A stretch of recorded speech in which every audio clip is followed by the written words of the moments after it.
Et c'est très simple. Moi, j'ai essayé de réveiller les consciences. Vichy, c'est quoi? On supprime le Parlement et on transfère une bonne partie des pouvoirs de la justice en matière de liberté publique aux autorités administratives, c'est-à-dire aux préfets, sous la direction du ministre de l'Intérieur. Eh bien, c'est la dérive de ce texte, puisque aujourd'hui, il est parfaitement possible d'interdire à un individu de manifester. C'est l'article 78.2.2 du Code de procédure pénale.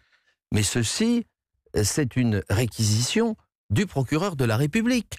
Ce qu'on nous propose, c'est que le préfet, sur des présomptions, vous voyez, vous êtes présumé coupable d'aller manifester, pourrait vous interdire d'aller manifester. On va y revenir, mais Vichy, Charles de Courson, c'est aussi un régime qui a livré à un occupant étranger et à la mort des catégories de population. En disant cela, est-ce que vous ne vous craignez pas de banaliser la collaboration et les crimes de Pétain? Oh, pas du tout. Vous savez, si vous connaissez le passé de ma famille, c'est pas à moi qu'il faut dire ça. Fils et petit-fils de résistants et d'un député qui a refusé de voter les pleins pouvoirs à Pétain. Membre des 80 et mort en camp de concentration.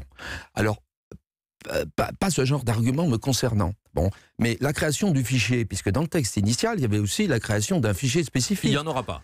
En définitive, vous avez vu, dans le reculé, il y avait aussi la possibilité de la définition des périmètres. Eh bien, on est revenu à ce que j'ai toujours dit. Donc ce qui reste, c'est l'article 2 qui donne pouvoir au préfet de prononcer une interdiction de manifester pour quiconque constitue une menace d'une particulière gravité pour l'ordre public.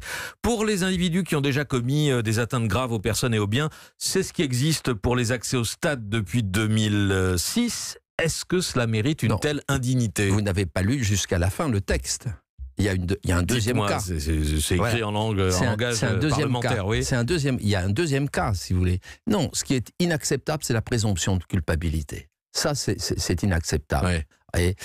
Et la liberté de manifester, c'est une liberté publique, fondamentale, garantie par la Constitution.